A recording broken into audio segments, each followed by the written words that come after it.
Ada orang yang sholat tapi susah meraih kesuksesan. Gagal lagi, gagal lagi. Ada orang yang sholat doanya belum terkabul. Masalahnya apa?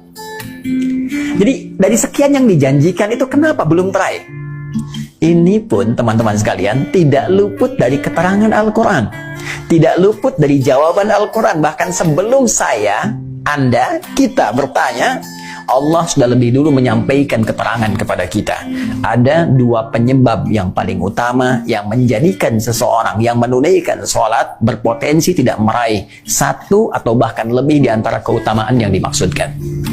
Jawaban pertama terdapat dalam Al-Quran surah kedua Al-Baqarah di ayat ke-45, kemudian solusinya ayat 46-nya. Yang kedua, kita temukan di Quran surah kedua 29. Di Quran surah kedua 29 Al-Ankabut di awal ayat ke-45-nya. Tuh, sama-sama 45 ayatnya, ya, tapi nanti dengan pemaknaan yang berbeda. Baik, mari kita lihat dengan cepat. Apa penyebab orang sholat berpotensi belum atau tidak meraih apa yang dijanjikan ini? Yang pertama di Quran surah kedua Al-Baqarah di ayat ke-45 Allah menegaskan. Perhatikan kalimatnya. Wasta'inu bis-sabri was-salah. Dan jika engkau punya persoalan dalam kehidupan, terima dengan sabar. Itu untuk meningkatkan kualitas hidupmu. Dan dengan itu, kemudian kau bawa dalam sholat, mintakan solusi kepada Allah. Was-salah, tunaikan sholat, minta solusi kepada Allah. Wa innaha lakabiratun illa 'alal khashi'in. Namun, penting kau sadari, sholat itu tidak mudah engkau lakukan. Awas, hati-hati tuh. Ya, ketika Allah menyandingkan sabar dengan sholat dan membandingkan keduanya, ternyata tingkat kesulitan menunaikan sholat itu lebih dibandingkan dengan sabar. Hati-hati. Artinya kalau orang tidak sabar menunaikan sholat, orang tidak serius menunaikan sholat, itu sulit kemudian akan menunaikannya dengan sempurna. Jadi lebih mudah dalam bandingan Al-Quran, lebih mudah kita belajar berikhtiar untuk sabar dibandingkan kita menyempurnakan untuk menunaikan sholat dengan baik. Kalau kita tidak serius. Nah, tapi Allah tidak berhenti sampai situ. Supaya Anda tidak bertanya, kalau begitu, kalau sholatnya berat, kenapa kita diminta menunaikan? Hei, belum selesai ayatnya. Allah berikan jalan supaya sholat ini mudah ditunaikan oleh kita. Tapi kalau Anda nggak ikuti jalannya, tetap akan sulit bagi Anda.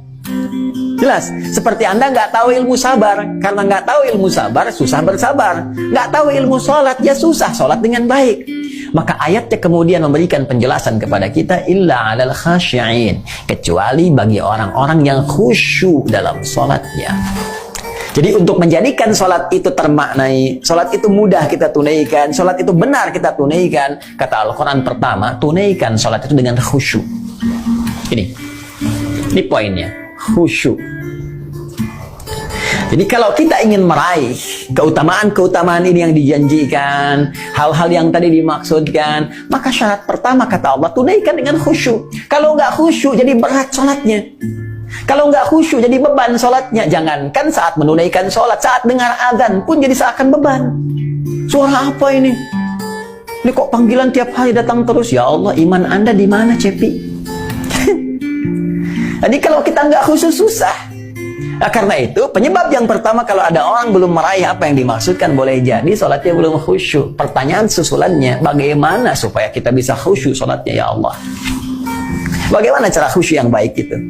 Maka Allah memberikan jalan kepada kita. Jalan pertama langsung di ayat ke-46-nya. Ini poinnya. Perhatikan caranya. Alladzina yadhunnuna annahum mulaqu rabbihim. Satu. Wa annahum ilaihi raji'un. Dua. Nah, ini rumus cepat untuk khusyuk dalam sholat. Ya, bagian pertama, rumus cepat untuk khusyuk. Kata Allah, alladzina yadhunnuna annahum mulaqu rabbihim. Orang khusyuk itu adalah orang-orang yang saat akan sholat. Awas, tolong garis bawahi. Ternyata khusyuk itu dimulai fasenya dari sejak akan sholat. Jadi jangan langsung dipahami saat sedang sholat. Ya, karena ternyata kekhusyuan itu untuk mendatangkan kekhusyuan fase yang dimulai saat akan sholat. Nah, orang khusyuk ini udah kelihatan saat akan sholat. Bagaimana penampakannya?